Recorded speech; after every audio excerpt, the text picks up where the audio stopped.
काही नाही, नामांकन अर्ज भरला आणि तयारीने पण लागलेलो आहे. खूप छान वाटतंय अर्ज भरल्यानंतर लोकसभेचा. आयुष्यात पहिल्यांदा लोकसभेचा अर्ज भरलेला आहे. भाऊ, आता आपली ही उमेदवारी कायम समजायची का? असं निश्चित नाही सांगता येणार, कारण अजून महायुतीचे आमचे शिवसेनेचे उमेदवार तरी जाहीर होण्याची बाकी आहे. आपल्याला काय गरज पडली उमेदवारी दाखल करण्याची? का नको टाकू? वरून आदेश होते काय? असा आदेश वगैरे काही नाहीये, पण 6 महिन्यापासून आपण सगळं पाहता की बुलढाणेकरांची, जिल्हेवासियांची माझं सगळं काम बघून असं त्यांना वाटत होतं की यांनी लढायला पाहिजे. आणि मला उमेदवारी हिसकावून घेण्याचा प्रयत्न भाजप करते म्हणून आपण उमेदवारी नाही, असं काही नाही. मी महायुतीचा अर्ज मी भरलेला आहे. शिवसेनेच्या वतीनेच मी या ठिकाणी अर्ज दाखल केलेला आहे, पण एबी फॉर्म म्हणजे मिळालेला त्याच्यामध्ये नाहीये. आपल्याला सीएमचा फोन आला या संदर्भामध्ये काय? सीएम साहेबांचा फोन आमचं नेहमीच बोलणं चालू असते, त्यात उमेदवारीच्या संदर्भामध्ये काही बोलणं नाही. अजून असं काही बोललं नाही. संजय क्षीरसागरची प्रतिक्रिया आहे की सीएम साहेब संजय गायकवाड यांना योग्य ती समज देतील. सीएम साहेबांचा मी अतिशय चांगला सन्मान करतो. माझं त्यांचं नातं खूप वेगळं आहे आणि त्यांचा शब्द तर माझ्याकरता अंतिमते, त्याच्यामध्ये काही विषय नाहीये. परंतु असं अजून काही त्यांचं माझं बोलणं झालेलं नाही. बुलढाणा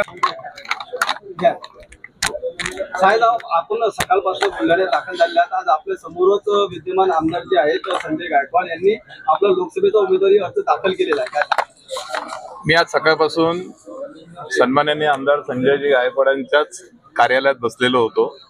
2दा त्यांच्याकडे कार्यकर्त्यांचा गडारावर गर्दी होती. त्याचबरोबर काही समस्या पण घेऊन नागरिक आले होते, म्हणून मी त्यांना काही डिस्टर्ब केलं नव्हतं.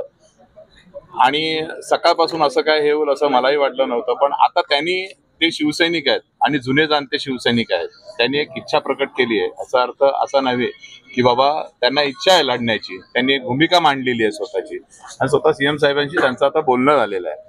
त्यामुळे ह्याच्यामध्ये निर्णय काय हे नाही आहे, पण त्यांनी एक इच्छा व्यक्त केली आणि प्रत्येकाला असं वाटत असतं की मी आमदार व्हावं, खासदार व्हावं, त्यातला एक भाग आहे. काय बोलणं झालं सीएम साहेबांचं? ते सीएम साहेबांशी त्यांचं वैयक्तिक बोलणं झालेलं आहे. त्यांनी आशीर्वाद घेतला. आशीर्वाद ते बघा, शेवटी आमच्याकडे संघटनेमध्ये अंतिम निर्णय असतो तो संघटनेचा असतो. सीएम साहेबांचा आशीर्वाद मिळाला. सीएम साहेबांचा आशीर्वाद त्यांना आहेतच ना. आहेतच ना. त्यामध्ये एवढं वर्ष ते काम करतात, त्यांच्या सीएम साहेबांबरोबर आलेले आहेत, त्यामुळे आशीर्वाद नक्कीच असणार ना. आदेश दिले की नाही तो भाग वेगळा आहे, पण आजच्या तारखेला आदेश नाही, आदेश असा दिला जात नाही. ते पण संघटनेचे जुने पाईक आहेत, त्यांना संपूर्ण संघटना माहिती आहे. त्यामुळे आज त्यांनी इच्छा व्यक्त केलेली आहे. त्यामुळे असं कुठलाही दुजाभाव झालेला नाही आणि काही नाही. याच्यावर योग्य निर्णय सीएम साहेब घेतील. संघटनेने भाकरी फिरवली का?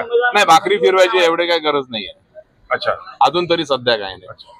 त्यांनी इच्छा व्यक्त केलेली आहे, त्यांना तो अधिकार आहे. ओके. लग्न समारंभ असो वाढदिवसाची पार्टी व इतरही शुभ कार्यासाठी बुलढाणा शहरापासून अवघ्या 1 किलोमीटरच्या अंतरावर निवांत हॉलिडेज आपल्यासाठी सज्ज झाला आहे. 800 लोकांची बैठक व्यवस्था असलेला प्रशस्त हॉल आणि यामध्ये अत्याधुनिक अशी करण्यात आलेली रोषणाई निश्चितच मन मोहून टाकणारी आहे. 70 बाय 70चा हॉल आणि त्यासमोरच लागून असलेली 17 बाय 27ची प्रशस्त अशी गॅलरी. प्रशस्त अशा इमारतीमध्ये 10 बाय 15 व 10 बाय 20च्या अशा AC लक्झरी रूम्स, निसर्गरम्य वातावरणात 2 ते 2.5 हजार लोकांसाठी पुरेल असा ग्रीन लॉन. अजिंठा रोडवरील निवांत हॉलिडेजला एक वेळ अवश्य भेट द्या. संपर्क संतोष पाटील 98 22 51 51 35 वर संपर्क करा.